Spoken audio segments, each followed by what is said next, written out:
What's going on, beautiful people? It is I, your flying locomotive and faster than a speeding bullet SuperCliff, coming at you live with a brand new video. So for today's video, I want to talk about the new and upcoming movie Furiosa, a Mad Max saga, though more specifically the character of Furiosa, and why I think her character in this movie can be amazing, but can also help audiences understand strong yet well-written female characters, and sort of pave the way for other studios to take notes. Now, of course, I've not yet seen the movie, so who knows, maybe George Miller, the director, is a huge fan of Rey Skywalker, and perhaps he integrated terrible writing into a young Furiosa story, though I seriously doubt it because 1, George Miller knows how to write compelling characters, and 2, I and many others have now seen a new trailer, and oh my god, it looks amazing. But hey, I've been wrong before. Damn you to hell! But seriously, let's dive into it. What makes Furiosa such a great character? And why can a Furiosa movie become the shining beacon of hope for female-led action movies? Let's start with the basics. That, of course, being Mad Max Fury Road. Fury Road, the 4th Mad Max installment, written and directed by George Miller, is the movie that first featured the character Furiosa, who was played masterfully by the great Charlize Theron. Now, it's safe to say that Mad Max Fury Road is one of the best action movies to exist. In Furiosa, her character was met with loads of critical praise. And since then, she is considered to be one of the best in terms of female action characters. Legit, she stands on the Mount Rushmore alongside characters like Sarah Connor, Ripley, and Princess Leia. So yeah, she's pretty epic. But why is this the case? Why did Furiosa work as a badass character when compared to characters like Rey Skywalker or Captain Marvel? Well, let's start with the character's introduction. We immediately believe and understand Furiosa's competence. It's not done in the way where a bunch of side characters are telling us, the audience, how awesome she is, nor is it her looking better due to characters acting silly. Rather, it's done with competent filmmaking and writing. George Miller is building intrigue through suspense. The film doesn't tell us what we need to know, it shows us. The action of what's happening informs us of the details while we watch. We start with the camera following a woman with Immortan Joe's symbol imprinted in the back of her neck. We see her walk into the truck where she sets up the steering wheel. However, the manner in which it's done, it's shown with vigor and confidence. This tells us, okay, she knows what she's doing. She knows how to drive this thing.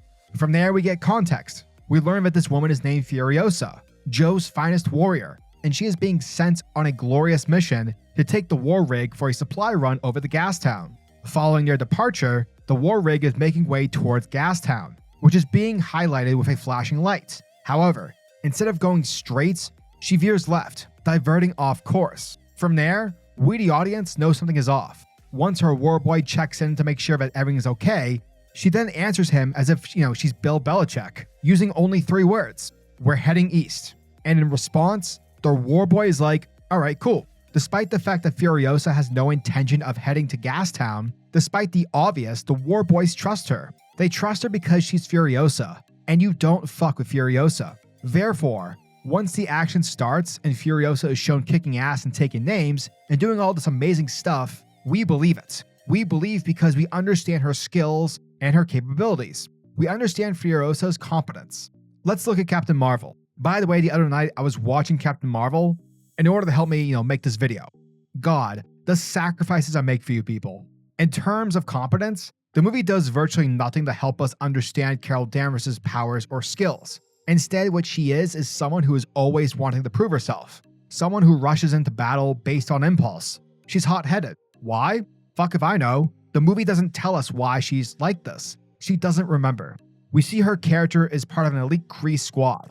Why? Well, because she can blast people with energy. Okay, but how does that work exactly? Does she have to take a pill, drink some Kree medicine to help ignite energy inside? Does she have to use memory of a loved one's passing? Fuck you is the answer.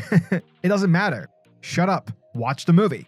Nothing about Carol's powers or skills feels earned. Unlike in Mad Max Fury Road and Captain Marvel, we are told that Carol is a badass, and we are told that she wields unlimited power. Because we were told about how awesome she is and not shown, it's hard to believe that she's part of this elite squad. You simply don't believe it in her competence.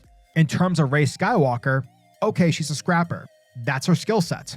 She's never left the planet, nor has ever flown a spaceship. So yeah, there's no way she can just pick up the Millennium Falcon and begin to fly it as if she's Han Solo. Oh wait, she does that. Rey just discovered she has the Force. No way can she Force command a stormtrooper to walk away and drop his weapon. Oh, god damn it.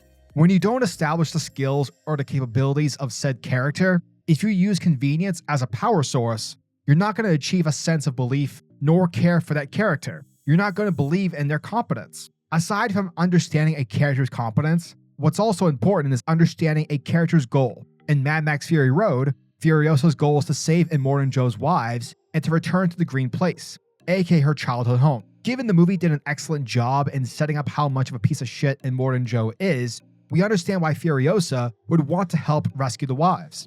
We understand her portrayal and why she's willing to kill and perform all these crazy action moves. Her purpose is to help save these women.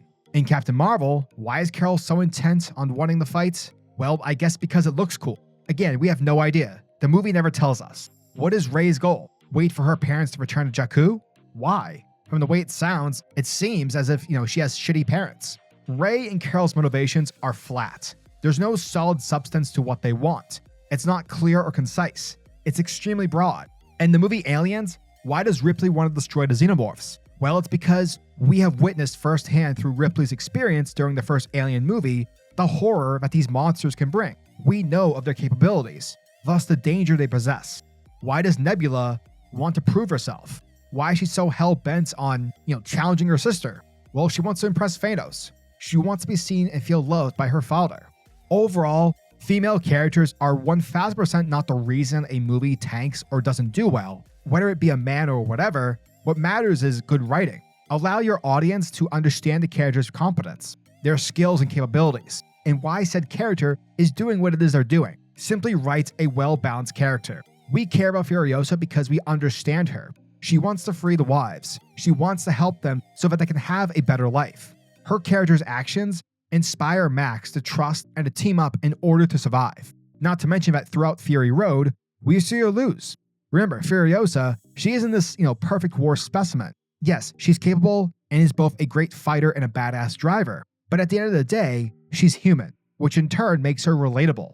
The Furiosa movie can be that movie to remind general audiences on what it is we want from not just, female-centric characters, but simply action characters in general. Given what the movie industry has gone through in 2023, with many high-budget movies not doing so well, and with the strikes now being over, I believe Furiosa is coming out at a perfect time. This could be the movie that reminds people on what a good movie with great action and well-written characters can be. By the way, I love Anya Taylor-Joy. She is majestic. So yeah, as always, I'm your majestic sayer over at SuperCliff, and if you guys are new to the channel, then do me a solid by smashing that like and subscribe button, and also the notification bell so that you'll never miss out on an upload, and so that you'll always be kept up to date with your favorite top-tier comics happening in the comic book world. Now tell me, what are your thoughts and opinions on the Furiosa movie? Are you guys excited about it? What are your thoughts on Anya Taylor-Joy? Let me know down in the comment section below. And until next video, peace. Giggity goo.